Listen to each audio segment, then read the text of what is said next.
is an extraordinary story. Over 5,000 Australian nurses served throughout the Second World War with tremendous bravery and sacrifice. And one of them was Vivian Bullwinkle, who became a prisoner of war and was the sole survivor of the Bunker Island massacre. And when she retired, she was one of the highest-ranking women in the Australian Army. She truly had a remarkable story. And just a few days ago, a plaque was unveiled in her hometown of Devonish in Victoria to commemorate her life and service. And we're pleased to say that we're joined this morning by the late Vivian's nephew, John Bullwinkle, in New South Wales. Good morning to you, John. Such a special time for your family. Oh, yes. By the way, her hometown was actually Kapunda in South Australia. Devonish happens to be where the silos were painted with various wartime pictures. But the plaque that was actually unveiled over the weekend was had a photo of Vivian and Betty Jeffrey. And these two women set up the Nurses Memorial Centre in Victoria, in Melbourne, in honour of all the girls who were killed on the beach on Bunker Island. So that was their way of honouring their memory for, in perpetuity. And this massacre at Bunker Island, I mean, it's a devastating story, and it's one that is truly shocking. Do you mind telling us a version that we could probably, because it is quite graphic, but a version of what happened there? And it was your aunt's height that basically saved her life, really. Yes, that's right. Well, the Vienna Brook was one of the evacuation ships from Singapore after the fall of Singapore, when the Japanese came down the Malay Peninsula. So the nurses, together with a lot of wounded army and some civilian personnel, were sailing back to Australia, but of course they only got to the Bunker Straits. And at that time they were torpedoed by Japanese fighters. The ship sank. Many of the nurses were killed at that time, and quite a few of them ended up in the water.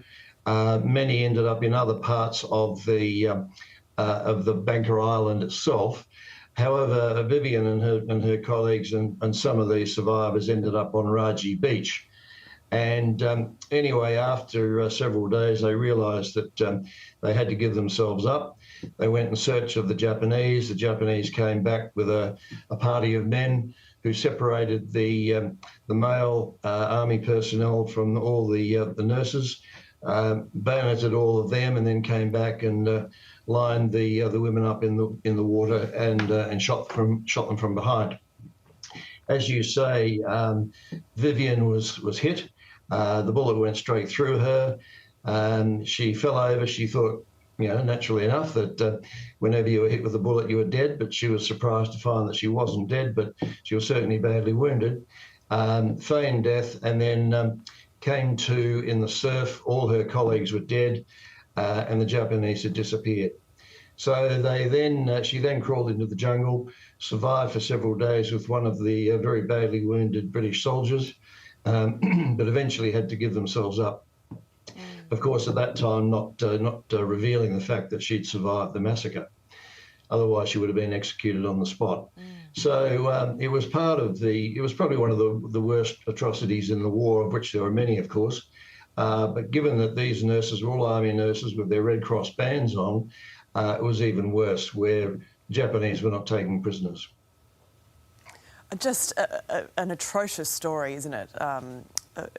A deprivation of humanity in World War II, one of many, as you point out, but her survival is a truly remarkable one, and she remained so committed, didn't she, to preserving the memory and the legacy of the women who did lose their lives in the Bunker Island massacre.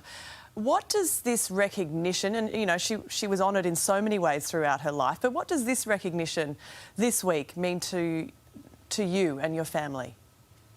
Well, I mean, she was a great compassionate. I think she was very compassionate for not only the people in the camp, but of course for her patients when she was in the nursing profession after the war. So one of her main reasons for advocating for her colleagues was to keep their memory alive, and that was why the Nurses Memorial Centre was established in Melbourne, together with Betty Jeffrey, so that these nurses could be remembered. And this is also being perpetuated through the Australian College of Nursing, and the current project, which is to erect a statue at the Australian War Memorial, as well as create 21 new scholarships in the names of all those nurses who died on Raji Beach. Yeah. And I think they're the sort of things that Vivian would have been, very happy with. And apart from that, she was a great advocate of nurse education. And so that's something that we have perpetuated in Melbourne with a scholarship in her name, which we support. There are other scholarships as well, the Betty Jeffrey Scholarship and so on, that are awarded each year through the Nurses Memorial Centre. John, you must be incredibly proud of her service and her dedication to fallen men and women from World War II as well. We appreciate you joining us today and keeping her story alive with us as well. Thank you. Incredible stuff. Thanks, John.